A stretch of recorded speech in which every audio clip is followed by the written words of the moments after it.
Hello everyone, welcome to NCERT way UPSC. NCERT way UPSC में आप सबका बहुत बहुत स्वागत है। आज हम करने वाले हैं चैप्टर 7 ग्लोबलाइजेशन, जो कि है पॉलिटिकल साइंस का क्लास 12 का चैप्टर, वर्ल्ड पॉलिटिक्स का चैप्टर नंबर 7। तो ये वीडियो बहुत ही इंटरेस्टिंग होने वाली है। इन डेप्थ हम एनालिसिस करेंगे इस पूरे चैप्टर का। इस चैप्टर को पढ़ने के बाद में you all will be able to give answer what do you mean by globalisation, globalisation का कंसेप्ट क्या है, ये जो ग्लोबलाइजेशन है इसके अंदर कौन से इंपॉर्टेंट फ्लो होते हैं, पेस पहले के ग्लोबलाइजेशन और आज के ग्लोबलाइजेशन में चेंज क्या हुआ है, क्या कारण है ग्लोबलाइजेशन का, जिसको हम कहते हैं कॉजेज ऑफ ग्लोबलाइजेशन। और कॉजेज के बाद में हम पढ़ने वाले हैं कॉन्सिक्वेंसेज ऑफ ग्लोबलाइजेशन, कि ग्लोबलाइजेशन से इम्पैक्ट क्या हुआ है। अगर हम इम्पैक्ट के लेवल की बात करें तो वो चाहे कल्चरल इम्पैक्ट हो, पॉलिटिकल इम्पैक्ट हो या इकोनॉमिक इम्पैक्ट हो, ये तीनों टाइप के इम्पैक्ट जो हैं हम ये स्टडी करने वाले हैं इस वीडियो में। तो एवरीवन, आइए चलते हैं, वीडियो स्टार्ट करते हैं और स्टार्ट करते हैं हमारी जर्नी नॉलेज की। Let us understand what we mean by globalisation, what is the concept of globalisation. So everyone, सबसे पहले चैप्टर के स्टार्टिंग में आपको एनसीईआरटी में एग्जाम्पल्स दे रखे हैं। सबसे पहला एग्जाम्पल स्टार्ट होता है जनार्दन से, जो कि आप यहाँ पे देख सकते हैं जनार्दन है। तो ये जनार्दन जी जो है ये काम करते हैं एक बीपीओ के अंदर। अब हमारे दिमाग में अगला ये क्वेश्चन आएगा कि सर ये बीपीओ का मतलब क्या है। तो बीपीओ मतलब होता है बिजनेस प्रोसेस आउटसोर्सिंग। जब क्या किया जाता है, कोई कंपनी अपने बिजनेस को आउटसोर्स कर दे, किसी और को दे दे। जैसे फॉर एग्जांपल के लिए आप इसको ऐसा समझिए कि जैसे कोई कंपनी है, इंडिया की कोई कंपनी है, वो अपनी कोई पर्टिकुलर काम उसको अगर वो खुद उसको एग्जीक्यूट करती है तो उसकी कॉस्ट जो है वो बहुत ज़्यादा आती है। तो वो क्या करेगी, वो किसी एक थर्ड पार्टी को अपना काम दे देगी। भाई आप कोई काम मानो वो 50,000 में करवाती है खुद, और वो काम कोई तीसरा आदमी जो है वो 30,000 या 40,000 में करवा पा रहा है। तो वो उसको उसने उसने अपना काम जो है उसको आउटसोर्स कर दिया, मतलब एक तरीके से दे दिया कि भाई हाँ ये लो आपने अब आप संभालिए। जैसे हम सुनते हैं ना कहीं अपना काम जो है मतलब लाइक कॉन्ट्रैक्ट पे देना, है ना, तो इस तरीके से जो है कॉन्ट्रैक्ट पे दे दिया। So that is outsourcing. तो आज के टाइम पीरियड के अंदर क्या होता है कि बहुत सारी जो कंपनीज हैं, एमएनसीज जो हैं, मल्टीनेशनल कॉर्पोरेशंस, और ये मल्टीनेशनल कॉर्पोरेशंस क्या होती हैं, जिनकी प्रोडक्शन यूनिट एक से ज्यादा कंट्रीज के अंदर हो, जो ऑपरेशनल एक्टिविटीज जो अपनी एक से ज्यादा कंट्रीज के अंदर ऑपरेट करती है, उनको हम मल्टीनेशनल कॉर्पोरेशन कहते हैं। तो ऐसी बड़ी मल्टीनेशनल कॉर्पोरेशंस जो हैं वो क्या करती हैं, अपना बिजनेस को आउटसोर्स करती हैं। वो अपने बिजनेस को जो है, एग्जांपल के लिए हम समझते हैं जैसे कि माइक्रोसॉफ्ट है। माइक्रोसॉफ्ट क्या करेगी, वो बेंगलुरु के अंदर या इंडिया में नोएडा के अंदर या गुरुग्राम के अंदर जो है वो अपने मतलब पर्सनल्स को उनको एम्प्लॉयमेंट देगी, और यहाँ पे उनको कोई टास्क असाइन कर दिया और पर्टिकुलर कोई सॉफ्टवेयर से रिलेटेड या और कोई भी टास्क हो सकता है। तो अगर वो काम वो अमेरिका के अंदर, यूएस के अंदर करवाते तो उनकी कॉस्ट जो है बहुत ज़्यादा आती। फॉर एग्जांपल के लिए उनको $10,000 देने पड़ते हैं पर मंथ, एग्जांपल के लिए हम लेते हैं तो। और वो यहीं पे वो सेम काम जो है वो यहाँ पे 1,000 या 2,000 या $3,000 में करवा पा रहे हैं पर मंथ के हिसाब से। तो क्यों नहीं वो कंपनी इस चीज़ को जो है वो अनटैप करेगी, क्योंकि ऑब्वियसली उसको कॉस्ट कटिंग करनी है। और बिजनेस का तो बिल्कुल उसूल यही होता है कि प्रॉफिट, बिजनेस विदाउट प्रॉफिट कोई बिजनेस नहीं होता। तो इसलिए कंपनीज क्या करती हैं, अपने बिजनेस को जो है इस तरीके से आउटसोर्स कर देती है। तो यहाँ पे जो जनार्दन का एग्जांपल दे रखा है आपको, एक्चुअली यही कुछ इसी तरीके का एग्जांपल है, जिसमें जनार्दन जो है वो एक कॉल सेंटर में वर्क करता है। वो हमेशा जो है रात मतलब इवनिंग टाइम पीरियड के अंदर अपने काम करने के लिए जाता है। उसकी जो शिफ्ट्स है, मतलब उसकी जो शिफ्ट्स हैं वो भी यूएस शिफ्ट्स हैं, मतलब रात के टाइम पीरियड में जो यूएस का जो टाइम पीरियड है उसके अकॉर्डिंग वो जो सारा काम जो है उसका चलता है। जैसे रात को 9 to 5 का वर्क हो गया रात को, या 10 से जो है वो आपका 6 का वर्क हो गया, इस तरीके से जो है वो काम चलता है। और उसके जो हॉलीडेज हैं, वो हॉलीडेज भी जो है जहाँ पे जो वेस्टर्न कंट्री है मेनली, जैसे जो जहाँ का वो काम देख रहा है उसके अकॉर्डिंग उसको हॉलीडेज मिलते हैं। अब क्वेश्चन ये आता है कि सर वो क्या काम करता है, तो वो किसी एक कॉल सेंटर के अंदर उसकी अच्छी कमांड है इंग्लिश पर, तो वो एक असिस्टेंट मतलब एक कस्टमर एग्जीक्यूटिव का रोल प्ले करता है, जहां पे वो जनार्दन जो है वो क्या बन जाता है, जॉन बन जाता है। लाइक इसका मतलब सिंपल सा है कि जनार्दन जो है वो एक वॉइस प्रोफाइल के अंदर वर्क कर रहा है, जहां पे मानो जैसे हम किसी कंपनी के कोई प्रोडक्ट हम यूज करते हैं तो हमें प्रॉब्लम आती है, तो सबसे पहला काम हम क्या करते हैं, कस्टमर केयर को फोन किया। तो ऐसे यूएसए के अंदर किसी कंपनी के कोई प्रोडक्ट में अगर प्रॉब्लम आ रही है तो कस्टमर जो है वो फोन कर रहा है कस्टमर केयर पे, और उसको ये नहीं पता कि एक्चुअली कस्टमर केयर पे वो जो फोन कर रहा है वो फोन कहाँ लग रहा है, वो इंडिया में लग रहा है, वो दिल्ली में, गुरुग्राम में या नोएडा के अंदर कहीं पे लग रहा है, और वहां पे कोई जनार्दन नाम का पर्सन जो है वो जॉन बना हुआ है और वो उसको असिस्ट कर रहा है। Okay, I am calling John, Adam John, so how could I assist you like this, and my office is in Brooklyn, New York। तो इस तरीके से जो है उसको असिस्ट, पर्सन को, कस्टमर को असिस्ट किया जा रहा है। हालांकि कस्टमर को क्या है, उसको सर्विस मिल रही है, उसकी सारी प्रॉब्लम जो है सॉर्ट आउट हो रही है। फिर आपके दिमाग में आएगा कि सर वो ये चीज़ तो गलत नहीं है क्या, भाई जनार्दन जॉन बन रहा है, अपना नाम चेंज करके इस तरीके से काम कर रहा है, तो ये कस्टमर सेटिस्फेक्शन के लिए, इसमें गलत कुछ नहीं है अगर प्रोफाइल वो सही है। क्योंकि ऐसे इस नाम से कई सारे इस तरीके के स्कैम्स भी चलते हैं, बट हम स्कैम्स की बात नहीं कर रहे हैं, हम यहाँ पे एक रियल वर्क की बात करेंगे। जो कंपनी आउटसोर्स करती है अपना वर्क, तो अच्छे तरीके से इस तरीके के काम चलते हैं, लीगल काम है वो, कस्टमर को असिस्टेंट मिल रहा है, एक तरीके से कस्टमर उसको प्रॉपर अपनी इंक्वायरीज का रेजोल्यूशन मिल रहा है। वो जो जनार्दन है उसको जॉन बनने में उसको ऑब्वियसली पैसा मिल रहा है, एम्प्लॉयमेंट मिल रही है, और जो कंपनी है उसको क्या है, उसको कम कीमत पर जो है एक एम्प्लॉय जो है वो मिल रहा है। तो सभी का, हर किसी का फायदा। और ये क्यों पॉसिबल हो पाया है? ये पॉसिबल हो पाया है ग्लोबलाइजेशन के कारण। ये कंसेप्ट है ग्लोबलाइजेशन का, ये पॉजिटिव है ग्लोबलाइजेशन को। तो पहला एग्जांपल अपने आप में आपको समझाता है ग्लोबलाइजेशन के कैरेक्टरिस्टिक, उसका फीचर। और ये फर्स्ट फीचर है सर्विसेज का फ्लो। किस तरीके से सर्विसेज का फ्लो होता है, तो कैसे ग्लोबलाइजेशन के कारण एम्प्लॉयमेंट जनरेशन होता है। सेकंड एग्जांपल आपको दे रखा है रामधारी का। तो अब ये रामधारी का एग्जांपल हम समझते हैं। अब ये रामधारी का एग्जांपल है, इसमें सिंपल सा एग्जांपल है कि रामधारी जो है वो अपनी 9 साल की बेटी के लिए जो है गिफ्ट परचेज करना चाहता है। पिछले साल उसने अपनी बेटी को बारबी डॉल दी थी, और वो बारबी डॉल जो है यूएस में मैन्युफैक्चर हुई थी और यहाँ पे सेल हुई रही है इंडिया के अंदर। इस बार जो है वो एक चाइना में बनी हुई एक बाईसाइकिल जो है वो प्रेजेंट कर रहा है अपनी बच्ची को। तो किस तरीके से मैन्युफैक्चरिंग जो है किसी एक प्रोडक्ट की वहीं किसी दूसरे देश में हो रही है, लेकिन उसकी मार्केटिंग किसी दूसरे देश में हो रही है, सेलिंग कहाँ हो रही है। तो ये बता रहा है कमोडिटीज का फ्लो, गुड्स का फ्लो। तो यहाँ पे रामधारी को भी अच्छे ऑप्शंस मिल गए हैं ग्लोबल, मतलब एक ये जो मार्केट ओपन होने के कारण, क्योंकि दूसरे देश की जो प्रोडक्ट्स हैं, कंपनीज के जो प्रोडक्ट्स हैं वो यहाँ पे आ पा रहे हैं, और कस्टमर्स के पास में चॉइसेस बहुत सारी जो है वो हो रही है ओपन। तो ये ग्लोबलाइजेशन का दूसरा फीचर है। तीसरा फीचर जो है वो आपको एग्जांपल में बता रहा है सारिका के एग्जांपल में। भी सारिका का एग्जांपल क्या कहता है?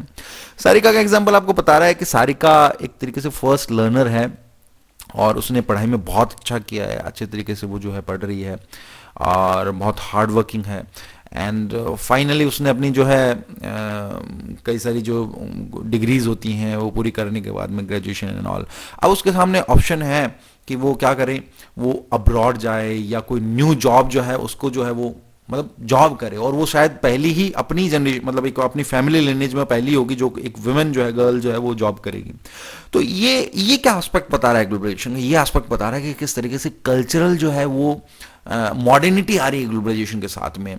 जो पहले ऐसा माना जाता था कंजर्वेटिव सोसाइटीज के अंदर की विमेन या गर्ल्स एजुकेशन जो है उस तरीके से उसको ट्रीट नहीं किया जाता था गर्ल्स को। आज के टाइम पीरियड के अंदर ग्लोबलाइजेशन के कारण क्या हो रहा है, मार्केट ओपन हो रहे हैं, साथ साथ में सोसाइटीज जो है मॉडर्न हो रही हैं, और न्यू अपॉर्चुनिटीज क्रिएट जो है वो हो रही हैं। और ऐसा ही सारिका के सामने न्यू अपॉर्चुनिटीज जो है उसकी पढ़ाई के कारण, वो जो मॉडर्निज्म हुआ, वो जो मॉडर्नाइजेशन हुआ, उसके कारण उसके सामने जो है ऑप्शन आया है कि वो न्यू अपॉर्चुनिटीज उसके सामने ओपन हुई हैं। तो ये तीनों एग्जाम्पल हमें शो कर रहे हैं कि किस तरीके से जो है ग्लोबलाइजेशन का एक पॉजिटिव इम्पैक्ट है।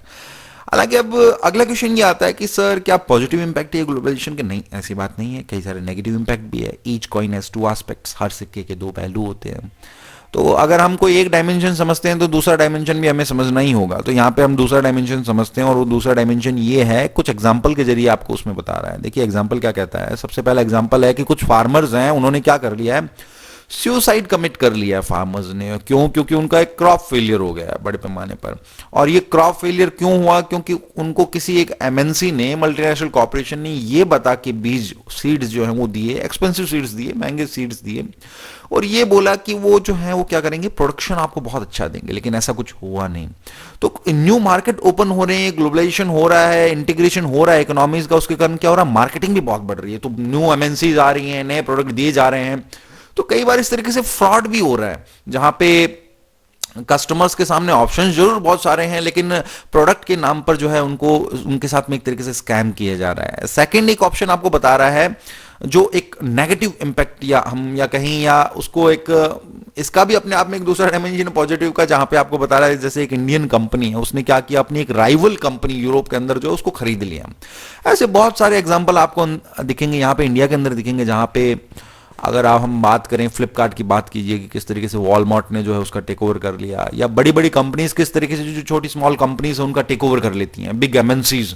अभी जो बड़ी एमएनसीज है इनके पास में लाइक बिलियंस ऑफ डॉलर्स उनका टर्नओवर है, उनके पास में मनी है, एंड वो जो डोमेस्टिक प्रोड्यूसर्स हैं वो या एक स्मॉल लेवल पर compete करने वाले जो प्रोड्यूसर्स हैं उनको वो ऑब्वियसली इनके साथ में compete नहीं कर सकते। तो ये एक दूसरा एग्जांपल आपको शो कर रहा है, दूसरा डायमेंशन बता रहा है कि कैसे जो है जैसे इस कंडीशन के अंदर एक इंडियन कंपनी ने यूरोप की राइवल कंपनी को खरीद लिया, हालांकि जो करंट ओनर्स हैं उनका विरोध था, लेकिन ऑब्वियसली पैसा है, सब कुछ है, तो दूसरे जो शेयर होल्डर्स थे उन्होंने उस कंपनी को जो है वो निकाल दिया।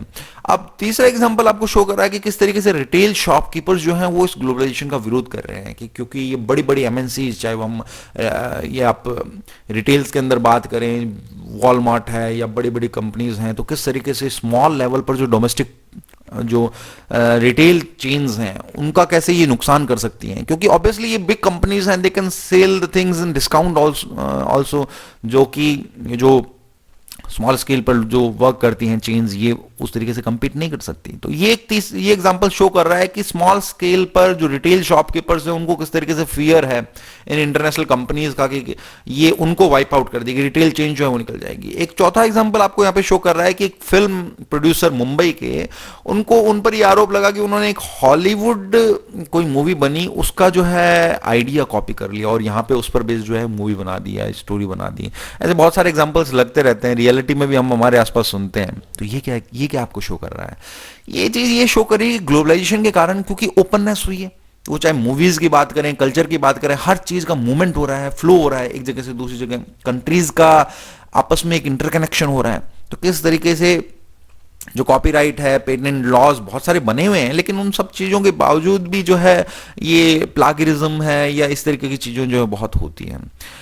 अगला एक एग्जांपल आपको शो कर रहा है कि ग्लोबलाइजेशन के कारण, ओपननेस के कारण, मॉडर्निटी के कारण एक मिलिटेंट ग्रुप ने लोकल लेवल पर, लोकल स्केल पर जो गर्ल्स हैं किसी लोकल कॉलेज के अंदर, उनको थ्रेट किया है कि जो वेस्टर्न वियर या वेस्टर्न क्लोथ जो है वो पहनती हैं, तो मतलब वो जो कंजर्वेटिव या जो ऑर्थोडॉक्स जो सोच है सोसाइटी के अंदर, उसको भी ये मॉडर्नाइजेशन जो हो रहा है, ग्लोबलाइजेशन जो हो रहा है, जो ओपननेस हो रही है, कल्चर का मूवमेंट हो रहा है, तो ये भी एक इम्पैक्ट है कि कैसे जो है ये जो ग्रुप्स हैं वो उन चीजों का अपोज कर रहे हैं, उन चीजों को विरोध कर रहे हैं।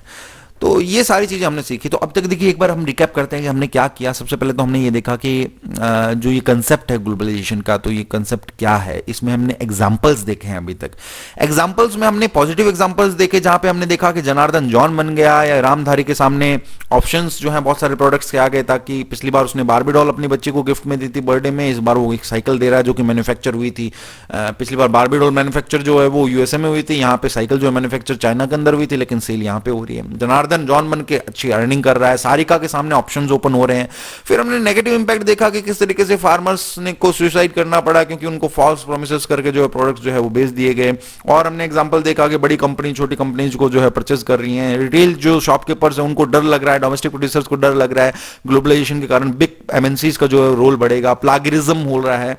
और उसके अलावा जो है कैसे कंजर्वेटिव जो सोच है उसको वो एक विरोध कर रही है इस ग्लोबलाइजेशन प्रोसेस का, मॉडर्नाइजेशन का। तो इन सारी चीजों को पढ़ने के बाद में, जानने के बाद में, इन सारे एग्जाम्पल को हम कह सकते हैं कि चार इंपॉर्टेंट चीजों का एक्चुअली फ्लो हो रहा है ग्लोबलाइजेशन में। आप ग्लोबलाइजेशन किसको कहोगे? आप ऐसा भी कह सकते हो, बिल्कुल सिंपल डेफिनेशन है, interconnection between the economies is referred as globalisation, और integration of the economies is referred as globalisation. लेकिन इसमें सबसे इंपॉर्टेंट है फ्लो चार चीजों का। और वो कौन सी है चार चीजें? आइडियाज। सबसे पहले आइडियाज, जो आइडिया एक पार्ट से दूसरे पार्ट में, दुनिया के दूसरे कोने में जो मूव हो रहा है। उसके अलावा एक दूसरा एग्जांपल है आपका कैपिटल, जिसको हम कह रहे हैं मनी। एक प्लेस से दूसरी प्लेस जो है मनी मूवमेंट हो रही है। आज बड़ी बड़ी कंपनीज, चाहे आप एग्जांपल लेके देखो, अभी करंट एग्जांपल हम समझते हैं इंडिया में, तो एप्पल जो कॉर्पोरेशन है वो किस तरीके से नोएडा के अंदर उसने अपनी प्रोडक्शन यूनिट जो है वो ओपन की है, मिलियंस और बिलियंस ऑफ रुपीज जो है वो यहाँ पे अपना स्टोर ओपन कर रहे हैं, प्रोडक्शन यूनिट्स एस्टेब्लिश कर रहे हैं। या उसके अलावा दूसरी कई सारी कंपनीज हैं वो अपनी प्रोडक्शन यूनिट्स जो है यहाँ पे सेटअप कर रही हैं। तो इन सारे एग्जांपल्स से हमें समझ में आ रहा है, और वो ये समझ में आ रहा है कि जो डेवलप्ड कंट्रीज हैं या जो पावरफुल कंपनीज है जिनके पास बहुत पैसा है, ग्लोबलाइजेशन क्योंकि उसमें ओपननेस होती है, तो ये पैसा दूसरे कंट्री का या दूसरी कंपनी का पैसा भी कहीं किसी पुअर कंट्री के अंदर या डेवलपिंग कंट्री के अंदर लग रहा है। तो ये इसलिए हम कह रहे हैं कि मनी का मूवमेंट, कैपिटल की शंटिंग, और commodities, services, obviously across borders इनका भी तो मूवमेंट हो रहा है। जनार्दन वाला एग्जांपल में हमने देखा सर्विसेज का मूवमेंट हो रहा है, गुड्स का मूवमेंट हो रहा है, रामधारी के एग्जांपल में हमने सीखा। और इन सारी चीजों के बावजूद एक कल्चर जो सबसे इंपॉर्टेंट है उसका भी मूवमेंट हो रहा है, कल्चरल मूवमेंट। और ये जो सारी चीजें हो रही हैं, हम अब इसको ये समझते हैं कि इसके कॉजेज क्या हैं, कारण क्या है कि ग्लोबलाइजेशन इस लेवल पर जो है वो फैल रहा है, मतलब हो रहा है, ओपननेस हो रही है। अच्छा, इससे पहले हम एक चीज ये समझते हैं कि ग्लोबलाइजेशन क्या आज के 1000-1500 साल पहले नहीं होता था? भाई हमने कंसेप्ट क्या सीखा? Integration of the economies is referred as globalisation, या flow of things like goods and services, flow of commodity जो सर्विसेज के अंदर, गुड्स के अंदर आ गया। उसके अलावा फ्लो ऑफ कैपिटल, या फ्लो ऑफ आइडिया, या फ्लो ऑफ पीपल। ये जो इन सब का जो फ्लो हो रहा है उसको ही तो हम ग्लोबलाइजेशन रेफर कर रहे हैं। तो आज से 1500 साल पहले भी तो फ्लो तो होता ही था चीजों का। अगर हम बात करें इंडस वैली सिविलाइजेशन का, तो इंडस वैली सिविलाइजेशन का लिंक रहा है मेसोपोटामियन सिविलाइजेशन के साथ में। वहां से चीजें यहां पे आती थी, यहां से वहां पे जाती थी। तो ये जो ट्रेड हो रहा है ये ग्लोबलाइजेशन का ही तो पार्ट है। तो पहले भी तो ग्लोबलाइजेशन था। तो पहले के ग्लोबलाइजेशन और आज के ग्लोबलाइजेशन में फर्क क्या है? फर्क ये कॉज आपको बता रहा है कि कॉजेज क्या है ग्लोबलाइजेशन के आज के टाइम पीरियड के अंदर। सबसे इंपॉर्टेंट टेक्नोलॉजी जो है वो बढ़ गई है। आईसीटी जो इंफॉर्मेशन एंड कम्युनिकेशन टेक्नोलॉजी है उसमें जबरदस्त तरीके से जो है वो इंप्रूवमेंट आया है कि इंफॉर्मेशन वॉरफेयर का टाइम पीरियड चल रहा है। आज के टाइम पीरियड के अंदर न्यू इनोवेशंस हो रही हैं, न्यू इन्वेंशंस हो रही हैं। तो ये जो आईसीटी है, इंफॉर्मेशन कम्युनिकेशन टेक्नोलॉजी है, इसका इंप्रूवमेंट जो है वो सबसे बड़ा कॉज है। और उसके अलावा अगर हम बात करें इंफॉर्मेशन कम्युनिकेशन टेक्नोलॉजी के अलावा जो ट्रांसपोर्टेशन सिस्टम है, जो ट्रांसपोर्टेशन जो है ये बहुत अच्छे तरीके से जो है आज के टाइम पीरियड के अंदर और पहले के टाइम पीरियड में चेंज हो गया है। जमीन और आसमान का फर्क आ गया है कि by road networks, by sea route या बाय एयर रूट हम कनेक्टेड हैं फार डिस्टेंट लैंड से भी, तो अच्छे तरीके से जो है फ्लो हो पा रहा है गुड्स का। और इन सारी चीजों के कारण क्या हो गया, पेस जो है ग्लोबलाइजेशन का, जो स्पीड है ग्लोबलाइजेशन की, मतलब ओपननेस की, मार्केट इंटीग्रेशन की, मार्केट इंटरकनेक्टनेस की, वो बहुत ज्यादा बढ़ गई है। इस वजह से हम कह रहे हैं कि ग्लोबलाइजेशन का जो है वो पेस बढ़ गया है। पहले के ग्लोबलाइजेशन में और आज के ग्लोबलाइजेशन में ये फर्क है। स्पीड जो है, जो बता रहे हैं, देखिए आप यहां पे आपको that contemporary globalization point out that it is the scale and speed of these flows that account for the uniqueness of globalization in the contemporary era। तो आज के टाइम पीरियड के अंदर जो पेस और स्पीड बढ़ी है ये फ्लो की, ये जो गुड्स एंड सर्विसेज के फ्लो की, जो पीपल के मूवमेंट के फ्लो की, या कल्चरल मूवमेंट भी किस तरीके से स्प्रेड हो रहा है आईसीटी के कारण, इसके कारण जो है ग्लोबलाइजेशन, जो आज का कंटेम्पररी ग्लोबलाइजेशन है उसमें एक उछाल आया है। और उसका रीजन बिल्कुल सिंपल है, अभी हमने डिस्कस किया, टेक्नोलॉजी, जो टेक्नोलॉजिकल एडवांसमेंट हुई हैं, ये टेक्नोलॉजिकल एडवांसेस जो हैं ये सबसे बड़ा कारण है कि मूवमेंट जो है, फ्लो जो है वो चीजों का बहुत ज्यादा बढ़ रहा है। उसके अलावा अब हम आते हैं इसके कॉन्सिक्वेंसेस में। तो देखिए एक बार हम रिकैप करते हैं दोबारा कि कॉजेज, तो कॉजेज बिल्कुल सिंपल से हैं, आईसीटी का इंप्रूवमेंट होना, ट्रांसपोर्टेशन मतलब टेक्नोलॉजिकल एडवांसमेंट आना, उसके अलावा जो है ट्रांसपोर्टेशन सिस्टम जो है वो इंप्रूव होना कि किस तरीके से हमारे बीच में एक इंटरकनेक्शन स्टैब्लिश हो गया है, कम्युनिकेशन जबरदस्त लेवल पर इंप्रूव हो गया हमारे बीच में कंट्रीज टू कंट्रीज जो है, इसके कारण इंटीग्रेशन जो है बहुत ज्यादा बढ़ रहा है। अब अगला टॉपिक आपका ये है कि इसके कॉन्सिक्वेंसेस, रिजल्ट्स क्या रहे हैं, कि जो सारी चीजें हो रही हैं, ग्लोबलाइजेशन हो रहा है, कि हम सर समझ गए ग्लोबलाइजेशन का मतलब है interconnectedness, integration of the economies, globalisation का पेस क्यों बढ़ा है, मतलब कॉजेज ऑफ ग्लोबलाइजेशन जो इस पूरे टॉपिक में आपको बता रखे हैं, ये भी क्लियर हो गए सर कि आईसीटी टेक्नोलॉजी का इंप्रूवमेंट हुआ है, ट्रांसपोर्टेशन सिस्टम जो है वो इंप्रूव हुआ है, जिसके कारण पहले के ग्लोबलाइजेशन और आज के ग्लोबलाइजेशन में चेंज आ गया, पेस स्पीड बढ़ गई उसकी। और ये जो अब सारी चीजें हैं, अब इनका इंपैक्ट अलग अलग लेवल पर आया है। पॉलिटिकल इसके कॉन्सिक्वेंस रहे हैं, इसके कल्चरल कॉन्सिक्वेंस रहे हैं, इसके इकोनॉमिक कॉन्सिक्वेंस रहे हैं। तो सबसे पहला टॉपिक आपका आता है पॉलिटिकल कॉन्सिक्वेंस। तो देखिए पॉलिटिकल कॉन्सिक्वेंस क्या रहा है ग्लोबलाइजेशन का, तो सबसे इंपॉर्टेंट पॉलिटिकल कॉन्सिक्वेंस ये रहा है कि जो कंट्रीज हैं वो एक वेलफेयर स्टेट से मिनिमलिस्ट स्टेट में जो है वो कन्वर्ट हो रही हैं। अब क्या मतलब है सर इसका, वेलफेयर स्टेट से मिनिमलिस्ट स्टेट क्या मतलब है? जैसे देखिए आप यहाँ पे आपको बता रहे हैं कि all over the world the old welfare state is now giving a way to a more minimalist state that performs certain core functions such as the maintenance of law and order and the security of its citizens। अब इस चीज से आपको समझ में आया होगा, एक पोर्शन, कि वो ये कि पॉलिटिकली, क्योंकि पॉलिटिकल पावर ऑब्वियसली जो, अगर डेमोक्रेसी है तो इलेक्टेड गवर्नमेंट जो है उसके पास है, अगर मानो डिक्टेटरशिप है तो डिक्टेटर के जो भी सिस्टम है कंट्री का उसके अकॉर्डिंग जो पॉलिटिकल लीडर्स हैं उनके पास में पॉलिटिकल पावर है। और उस गवर्नमेंट से देखो हिस्टोरिकली क्या एक्सपेक्ट किया जाता था कि गवर्नमेंट से एक्सपेक्ट किया जाता है, आज भी एक्सपेक्ट किया जाता है कि गवर्नमेंट एक वेलफेयर स्टेट क्रिएट करेगी। ये गवर्नमेंट की रिस्पॉन्सिबिलिटीज है कि गवर्नमेंट इक्वालिटी क्रिएट करे, इकोनॉमिक सोशल पॉलिटिकल हर तरीके से गवर्नमेंट कोशिश करे और चीजों को एग्जीक्यूट करे। मतलब गवर्नमेंट कम कीमत में जो है लोगों को हर तरीके के बेनिफिट फैसिलिटीज या जो अवेलेबिलिटी जो है वो चाहे हेल्थ की अवेलेबिलिटी हो, एजुकेशन की अवेलेबिलिटी हो, सारी चीजें जो प्रोवाइड करवाएं। लेकिन आज के टाइम पीरियड के अंदर क्या हो रहा है ग्लोबलाइजेशन के कारण, बिल्कुल अच्छे से समझना देखो इसको, क्योंकि मार्केट ओपन हो गया तो गवर्नमेंट जो है वो भी अपना हाथ अब पीछे खींच रही है। वो क्या कर रही है, प्राइवेटाइज कर रही है चीजों को। वो चीजों को जो है वो जैसे पहले फुल कंट्रोल रखती थी गवर्नमेंट, अब धीरे धीरे धीरे धीरे धीरे धीरे अपना कंट्रोल जो है वो हटा रही हैं, क्योंकि मार्केट ओपन हो गया है, न्यू एमएनसीज कंपनीज का सबका रोल बढ़ गया है। तो गवर्नमेंट भी हर किसी को, पूरे मार्केट को प्राइवेट लोगों के हाथ में, बिजनेसेस के, इंडस्ट्रीज के हाथ में एक तरीके से छोड़ रही है। तो वेलफेयर स्टेट से गवर्नमेंट एक मिनिमलिस्ट स्टेट की तरफ कन्वर्ट होती जा रही है। मतलब वो कुछ कोर फंक्शंस, भाई लॉ एंड ऑर्डर मेंटेन करना, पुलिस सरकार ऐसा नहीं कर सकती पुलिस को भी प्राइवेटाइज कर दे, लॉ एंड ऑर्डर को प्राइवेटाइज कर दे। हो सकता है कुछ जगह हुआ हो या फ्यूचर में ऐसी कोई पॉसिबिलिटी हो, लेकिन फिलहाल ऐसा नहीं लगता।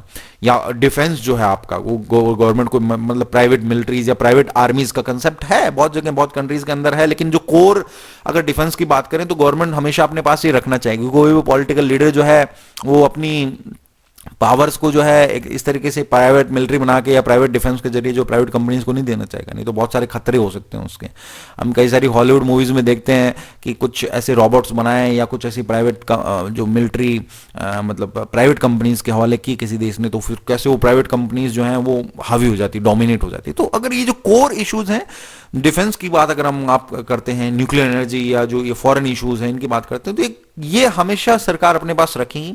लेकिन इनके बावजूद, इनके अलावा जो सारी चीजें हैं वो सरकार उससे अपना हाथ पीछे खींचती जा रही है। तो इस वजह से हम कह रहे हैं कि वेलफेयर स्टेट से मिनिमलिस्ट स्टेट में, मिनिमलिस्ट मतलब मिनिमल चीजें जो है सरकार अपने पास रख रही है, ज्यादा से ज्यादा वो क्या कर रही है, प्राइवेटाइज कर रही है। ये सबसे बड़ा पॉलिटिकल कॉन्सिक्वेंस है बेटा, और यही आपको इस पूरे टॉपिक के अंदर बता रखा है कि पॉलिटिकल कॉन्सिक्वेंस जो है वो क्या है। तो पॉलिटिकल कॉन्सिक्वेंस बिल्कुल सिंपल है कि ओल्ड वेलफेयर स्टेट से मिनिमलिस्ट स्टेट की तरफ जो है वो हम बढ़ते जा रहे हैं। और इस मिनिमलिस्ट, मिनिमल मतलब बहुत कम, और ये जो बहुत कम इश्यूज हैं इसके अंदर बस कुछ law and order issues, securities के इश्यूज, जो फॉरेन अफेयर्स के इश्यूज है, करेंसीज इश्यूज हैं, बस ये कुछ इश्यूज रह गए हैं, बाकी सरकार सारा कुछ प्राइवेटाइज कर रही है। और अब जब ऐसा हो रहा है, अगर सरकार वेलफेयर से मिनिमलिस्ट की तरफ कन्वर्ट हो रही है, तो जो बिग मल्टीनेशनल कंपनीज हैं उनका क्या बढ़ रहा है, उनका रूल बहुत बढ़ रहा है। अब ये जो बड़ी बड़ी एमएनसीज है, लाखों लोगों को एम्प्लॉयमेंट देती हैं, बिलियंस ऑफ डॉलर्स का इनका टर्नओवर है, तो ये गवर्नमेंट को इन्फ्लुएंस करने की भी ताकत रखती हैं, पॉलिसीज को इन्फ्लुएंस करने की ताकत रखती हैं। तो इनका रोल बहुत ज्यादा बड़ा है, पॉलिटिकली इनका रोल बहुत ज्यादा बड़ा है। हालांकि गवर्नमेंट की अपनी पावर जो है वो अभी तक है इंटैक्ट, ऐसी कोई बात नहीं है। अगर गवर्नमेंट चाहे तो चाहे कोई कितनी पावरफुल कंपनीज क्यों ना हो, गवर्नमेंट जो है वो पावरफुल है ऑब्वियसली, वो लोगों से इलेक्टेड, अगर हम डेमोक्रेसी की बात करें तो वहां पे उसका तो पावर हमेशा रहेगी। लेकिन आज के टाइम पीरियड में देखा गया है कि जो बिग कंपनीज है इनका रोल पॉलिसी इन्फ्लुएंस करने में बहुत ज्यादा बढ़ गया है। इस वजह से ओवरऑल ये हम मिनिमलिस्ट स्टेट की बात यहां पे बात कर रहे हैं।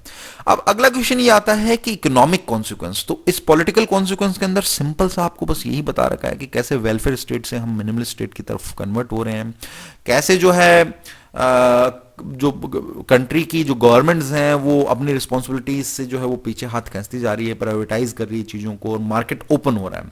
इकोनॉमिक कॉन्सिक्वेंस में आपको ये बता रखा है कि किस तरीके से जो एक इंटीग्रेशन हो गया है इकोनॉमीज का, दुनिया की कंट्रीज टू कंट्री इंटीग्रेशन हो रहा है। तो जो रोल है international organisation such as IMF, WTO, इनका रोल बहुत ज्यादा बढ़ रहा है। उसके अलावा जो कंट्रीज हैं, तो कंट्रीज में जो एमएनसीज या मल्टीनेशनल कॉर्पोरेशन से इकोनॉमिकली भी इनका एक बहुत ज्यादा इंपैक्ट है पॉलिसीज को इन्फ्लुएंस करने में, और तरह तरह से इसके पॉजिटिव भी हम देख लें चाहे नेगेटिव भी हम देख लें, जो हमने ऑलरेडी डिस्कस किए, चाहे एम्प्लॉयमेंट जनरेशन करके एमएनसीज जो है वो फायदा पहुंचा रही हो कंट्रीज को, या उसके अलावा डोमेस्टिक प्रोड्यूसर्स को नुकसान पहुंचा के जो नेगेटिव्स हो रहे हो।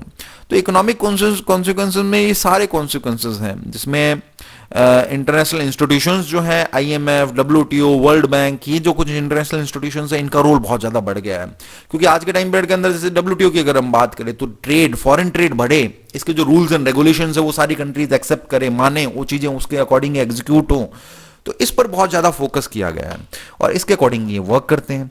तो यहाँ पे आपको ये बता रखा है कि किस तरीके से ये जो प्रॉब्लम है कि जहाँ पे अगर हम बड़े बड़े इंस्टीट्यूशंस की बात करें तो ये जो इंस्टीट्यूशंस हैं ये इकोनॉमिक पॉलिसीज़ को इन्फ्लुएंस कर रहे हैं अराउंड द ग्लोब। और ये इकोनॉमिक ग्लोबलाइजेशन जो है ये क्या हो रहा है, greater economic flows among different countries of the world. दुनिया में आज ज़बरदस्त लेवल पर इकोनॉमिक फ्लो जो है, मनी का फ्लो, आइडिया का फ्लो, पीपल का फ्लो, गुड्स एंड सर्विसेज का फ्लो, ये जो सारे फ्लो हो रहे हैं इसका अपना एक इकोनॉमिक इम्पैक्ट जो है वो आ रहा है।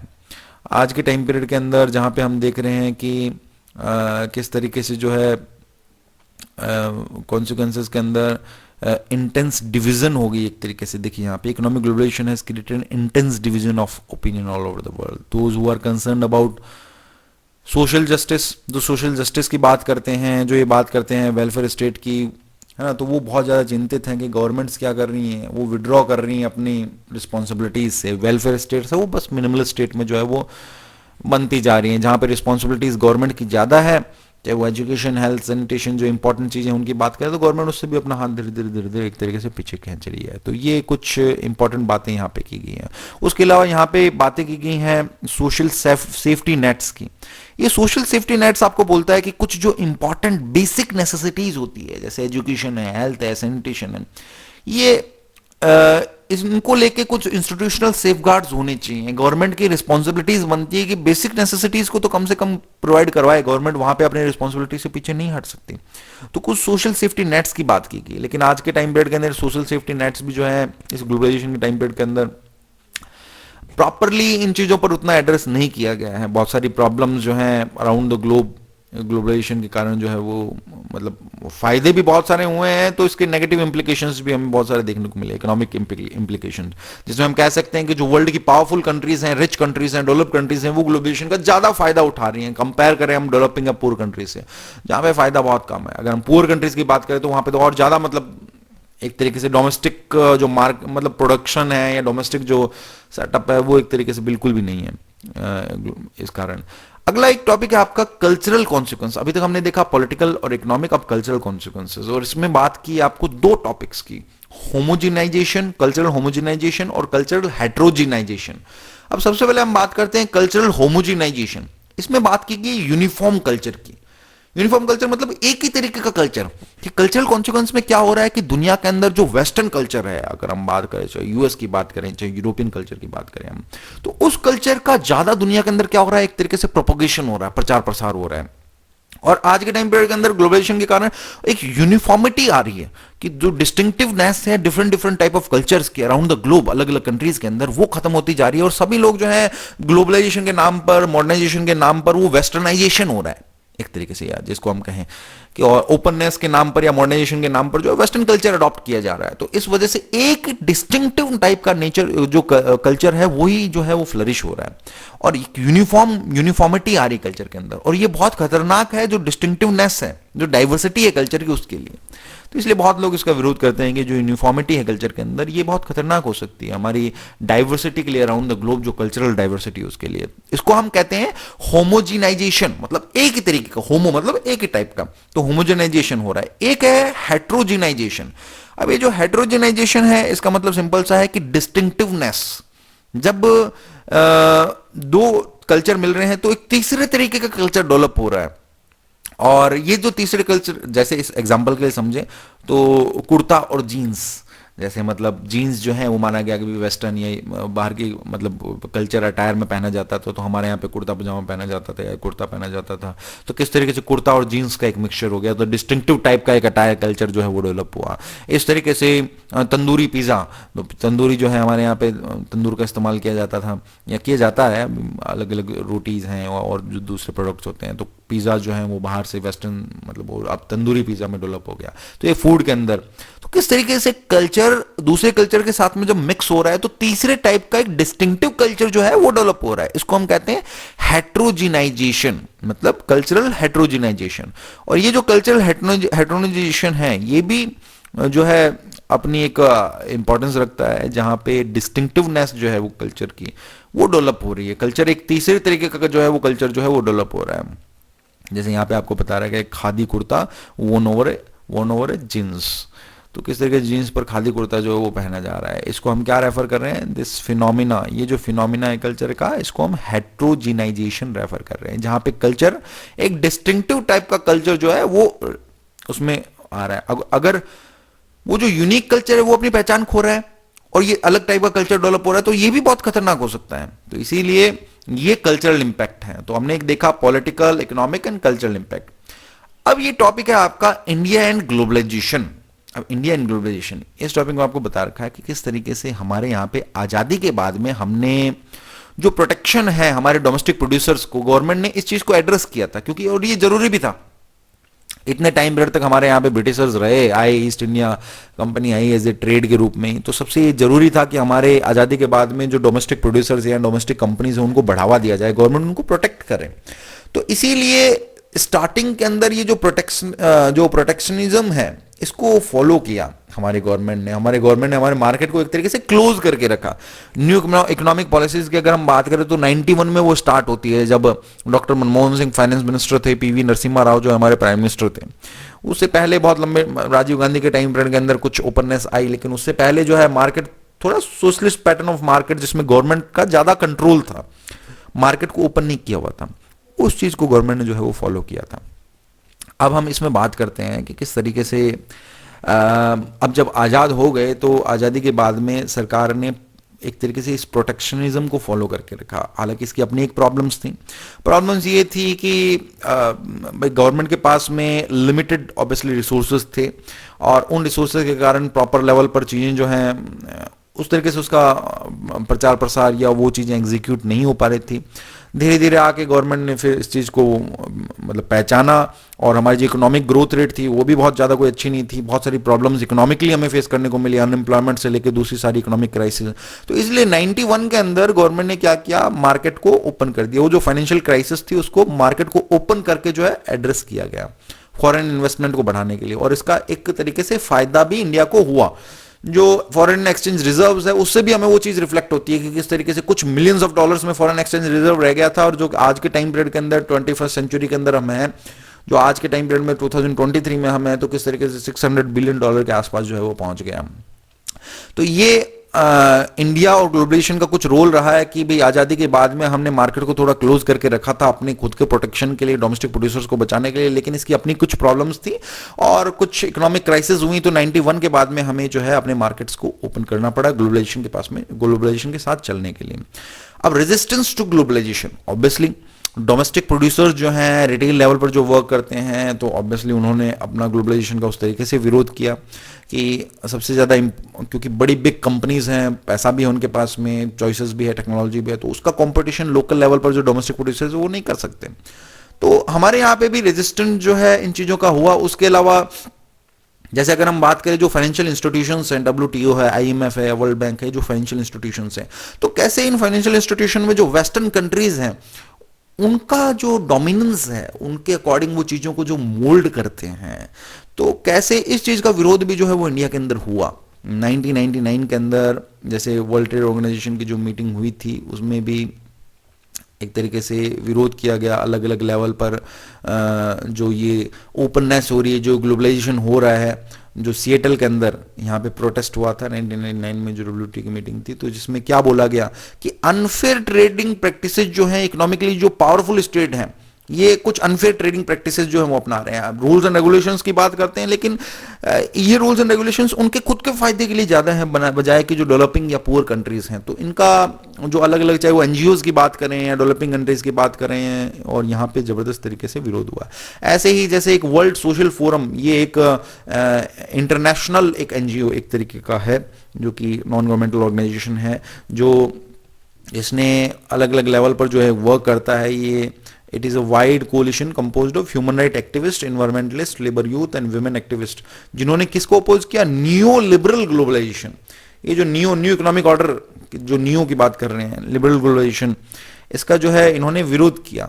और ये विरोध क्यों हो रहा है? क्योंकि ये जो सारे लोग हैं इनका बस यही कहना है कि दैट ये जो बिग फाइनेंशियल इंस्टीट्यूशंस हैं, चाहे वो डब्ल्यूटीओ की बात करें, ऐसे कुछ दूसरे इंस्टीट्यूशंस की बात करें, तो जो बिग पावरफुल कंट्रीज हैं, रिच कंट्रीज, डेवलप कंट्रीज हैं, ये अपने तरीके से चीजों को मोल्ड कर रही हैं, रूल्स एंड रेगुलेशंस को, और ये सब्सिडीज को खत्म करने की बात करती हैं और इस पर फोर्स डालती हैं, लेकिन अपने यहाँ पे कंट्रीज के अंदर कई तरीके की डिफरेंट टाइप ऑफ जो है फायदे पहुंचाने की कोशिश करती है, चाहे वो फार्मर्स को बात करें, दूसरों को, लेकिन दूसरे जैसे इंडिया जैसे देश है उनको कहते हैं कि नहीं, आप ये चीजें नहीं कर सकते।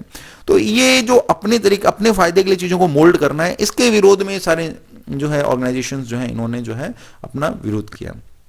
India and resistance to globalisation, तो हमारे यहाँ पे जो ग्लोबलाइजेशन का विरोध है वो कई तरीकों से दिखता है। चाहे स्मॉल स्केल पे अगर हम पॉलिटिकली बात करें तो जो लेफ्ट विंग पार्टीज हैं, जैसे चाहे वो कम्युनिस्ट पार्टी ऑफ इंडिया है, मार्क्सिस्ट है, तो ये क्लियर कट पॉलिटिकली विरोध करती हैं, चाहे वो वेस्टर्न कंट्रीज हैं या जो उनका इन्फ्लुएंस है, ग्लोबलाइजेशन जो है, ओपननेस है मार्केट की, इसको लेके। क्योंकि इसमें चाहे हम सोशलिज्म की बात करें, कम्युनिज्म की बात करें, तो उसमें मेनली फोकस गवर्नमेंट कंट्रोल पर ज्यादा रखा गया है। तो और ये ग्लोबलाइजेशन यहाँ पे क्या करता है? ये तो ओपननेस की बात करता है, मार्केट को ओपन करने की बात करता है। तो इसलिए पॉलिटिकली जो लेफ्ट विंग पार्टीज हैं ये विरोध करती हैं। उसके अलावा हम देखते हैं कि जो सोशल लेवल पर भी कई सारे इंस्टीट्यूशंस या कई सारे ऑर्गेनाइजेशन जो हैं, जो सोशल ऑर्गेनाइजेशन भी हैं, तो किस तरीके से हमारा जो ग्लोबलाइजेशन के कारण जो कल्चरल एक इन्फ्लुएंस बढ़ा है, चाहे हमारे यहाँ पे अब चाहे वैलेंटाइंस डे सेलिब्रेशन की बात होती हो, या बहुत सारी चीज़ें जो है फॉरेन टीवी या फॉरेन जो मूवीज़ या प्रोग्राम्स के जरिए जो चीज़ें बताई जाती हैं, दिखाई जाती हैं, तो उन चीज़ों का विरोध होता है अलग अलग तरीके से, कि भी वेस्टर्नाइजेशन हो रहा है या ये चीज़ें खराब हो रही हैं, कल्चर में मतलब एक तरीके से प्रॉब्लम क्रिएट हो रही हैं। तो इस तरीके से इंडिया के अंदर सोशल लेवल पर भी, पॉलिटिकली भी जो है वो विरोध हुआ है ग्लोबलाइजेशन का। सो एवरीवन, बिल्कुल छोटा सा टॉपिक था आपका ये ग्लोबलाइजेशन का। एक बार छोटा सा रिकैप कर लेते हैं हम ग्लोबलाइजेशन का कि हमने क्या क्या पढ़ा। ग्लोबलाइजेशन के अंदर सबसे पहले हमने देखा कंसेप्ट ग्लोबलाइजेशन का, बिल्कुल सिंपल सा मीनिंग है इंटरकनेक्टनेस ऑफ द इकोनॉमीज या integration of the economies is referred as globalisation. Flow of और important things, flow of goods and services, जिसको हम कमोडिटीज रेफर कर रहे हैं, सर्विसेज रेफर कर रहे हैं, गुड्स ऑफ पीपल रेफर कर रहे हैं हम, गुड्स ऑफ मनी, कैपिटल का जो मूवमेंट हो रहा है, और आइडिया का जो मूवमेंट हो रहा है एक प्लेस से दूसरे प्लेस, इन सब के फ्लो को हम क्या रेफर कर रहे हैं? ग्लोबलाइजेशन रेफर कर रहे हैं। इसके फायदे भी हैं, इसके नुकसान भी हैं, हमने एग्जांपल्स के जरिए सीखे। फिर हमने देखे कॉजेज ऑफ ग्लोबलाइजेशन, जिसमें हमने आईसीटी की बात की, इंफॉर्मेशन एंड कम्युनिकेशन टेक्नोलॉजी की। उसके अलावा हमने कॉजेज ऑफ ग्लोबलाइजेशन के अंदर ट्रांसपोर्टेशन सिस्टम के इंप्रूवमेंट की बात की, और ये कॉजेज ऑफ ग्लोबलाइजेशन में कंट्रीज आपस में किस तरीके से साथ में आ गई हैं, इंटीग्रेशन हो गया है, तो उसके कारण ग्लोबलाइजेशन जो है वो ज्यादा बढ़ा है। अब उसके इंपैक्ट की हम बात करते हैं, तो पॉलिटिकल इंपैक्ट की बात की हमने, इकोनॉमिक इंपैक्ट की बात की हमने, सोशल इंपैक्ट की, जो कल्चरल इंपैक्ट है उसकी बात की हमने। ये सारे इंपैक्ट आए हैं। पॉलिटिकल इंपैक्ट में हम देखते हैं कि कैसे वेलफेयर स्टेट से मिनिमलिस्ट स्टेट में जो है वो कन्वर्ट हो गए हैं। वेलफेयर स्टेट में जिसमें माना जाता था गवर्नमेंट की रिस्पॉन्सिबिलिटीज ज्यादा है, मिनिमलिस्ट स्टेट में जिसमें गवर्नमेंट अपने जो एरियाज हैं रिस्पॉन्सिबिलिटीज के, उससे हाथ पीछे खींचती जा रही है। तो किस तरीके से ये सारी चीजें हो रही हैं। इकोनॉमिक इंपैक्ट के अंदर जो बिग पावरफुल जो इंस्टीट्यूशंस हैं, फाइनेंशियल इंस्टीट्यूशंस, उनका रोल कैसे बढ़ रहा है, कैसे इकोनॉमिकली जो है फायदे भी हो रहे हैं, बहुत सारे नुकसान भी हो रहे हैं। और कल्चरल इंपैक्ट, होमोजेनाइजेशन कैसे हो रहा है। कल्चरल होमोजेनाइजेशन मतलब कह रहे हैं हम यूनिफॉर्म कल्चर कैसे डेवलप हो रहा है, एक ही टाइप का कल्चर। और हेटेरोजेनाइजेशन, कैसे डिस्टिंक्टिवनेस आ रही है कल्चर के अंदर। और उसके अलावा India and resistance to globalisation, की इंडिया के अंदर किस तरीके से रेजिस्टेंट हुआ है ग्लोबलाइजेशन का। अब हम क्वेश्चंस देखते हैं कि कौन कौन से क्वेश्चंस बन सकते हैं इंपॉर्टेंट। तो देखिए, सबसे पहले अगर हम क्वेश्चंस की बात करें तो क्वेश्चंस जो हैं वो ये आ सकते हैं आपके। ये कुछ इंपॉर्टेंट क्वेश्चंस हैं कि मीनिंग क्या है ग्लोबलाइजेशन का, ग्लोबलाइजेशन जो है ये फ्लो है कई सारी चीज़ों का, तो क्या समझते हैं आप इस स्टेटमेंट से। ग्लोबलाइजेशन के कई मल्टी डायमेंशनल एस्पेक्ट्स हैं, जस्टिफाई कीजिए इस स्टेटमेंट को। मल्टी डायमेंशनल एस्पेक्ट का मतलब है यहाँ पे पॉजिटिव और नेगेटिव, जो ऑलरेडी आपने देखा। और दूसरा, how the contemporary globalisation is different than the historical practice of globalisation, की आज का ग्लोबलाइजेशन कैसे पुरानी जो हिस्टोरिकल ग्लोबलाइजेशन है उससे अलग है या चेंज है। और क्या कॉजेज हैं रैपिड इंटीग्रेशन के इकोनॉमीज के, वो आप बताइए। तो हिस्टोरिकल और आज, और जिसमें हम रेफर कर रहे हैं कॉजेज, तो ये दोनों क्वेश्चंस एक तरीके से सेम ही टाइप के क्वेश्चन है, फोर्थ और फिफ्थ। अगला पॉलिटिकल और फिर इकोनॉमिक कॉन्सिक्वेंसेस, और फिर कल्चरल होमोजेनाइजेशन और हेटेरोजेनाइजेशन जो है ये ग्लोबलाइजेशन के कारण हो रहा है, इस स्टेटमेंट को एक्सप्लेन कीजिए, ऐसा क्वेश्चन बन सकता है। एक अगला क्वेश्चन है कि with globalisation impositions of western culture in the name of uniform culture is dangerous for the diversity of global culture, justify this statement. कि ग्लोबलाइजेशन के का ये जो इंपोजिशन हो रहा है, तो वेस्टर्न कल्चर का जो इंपोजिशन हो रहा है यूनिफॉर्म कल्चर के नाम पर, ये बहुत खतरनाक हो सकता है ग्लोबल कल्चर के लिए, इसको जस्टिफाई करो। बिल्कुल सही बात है कि डिस्टिंक्टिवनेस जो है लोकल लेवल पर कल्चर की वो खत्म हो जाएगी अगर आप एक ही टाइप के कल्चर की डेवलप करने की बात करोगे या उसका ही जो फ्लो हो रहा है आगे। तो फिर है why globalisation is registered, globalisation को क्यों रेजिस्ट किया जा रहा है। और एक क्वेश्चन 11 नंबर देखिए यहाँ पे, व्हेन एंड व्हाई इंडिया ने क्यों डीरेगुलेट किया था कई सारे सेक्टर्स को ट्रेड और फॉरेन इन्वेस्टमेंट के अंदर, क्या कारण थे उसके। तो कब किया गया, 1991 के अंदर किया गया। क्यों किया गया, क्योंकि हम इकोनॉमिक क्राइसिस फेस कर रहे थे, हमारे फॉरेक्स से लेके सारी चीजें जो है बहुत डिप चली गई थी, जिसके कारण हमने मार्केट को ओपन किया और उसका हमें फायदा भी मिला। पीवी नरसिम्हा राव के टाइम पीरियड के अंदर, जब डॉक्टर मनमोहन सिंह हमारे फाइनेंस मिनिस्टर थे 1991 के अंदर। ग्लोबलाइजेशन को क्यों रेजिस्ट किया जाता है, वर्ल्ड सोशल फोरम की हमने बात की, कैसे चीजों को मोल्ड करती हैं वेस्टर्न कंट्रीज, उसके कारण वर्ल्ड सोशल फोरम क्या है, और how the resistance of economic globalisation liberalisation और globalisation is happening in India. तो इकोनॉमी के जो ग्लोबलाइजेशन उसका रेजिस्टेंस इंडिया के अंदर कैसे हो रहा है, और पॉजिटिव और नेगेटिव इंपैक्ट जो है ग्लोबलाइजेशन के, वो बताइए सूटेबल एग्जांपल्स के साथ में। इसमें पॉजिटिव और नेगेटिव आप दोनों बता सकते हो। सो एवरीवन, आई होप ये जो चैप्टर है आपको अच्छे से क्लियर हुआ। ग्लोबलाइजेशन बहुत अच्छा चैप्टर है, इजी चैप्टर है और स्कोरिंग चैप्टर है। So everyone, keep supporting NCERT way UPSC, and we'll be providing you the best content available. Thank you very much. Thank you.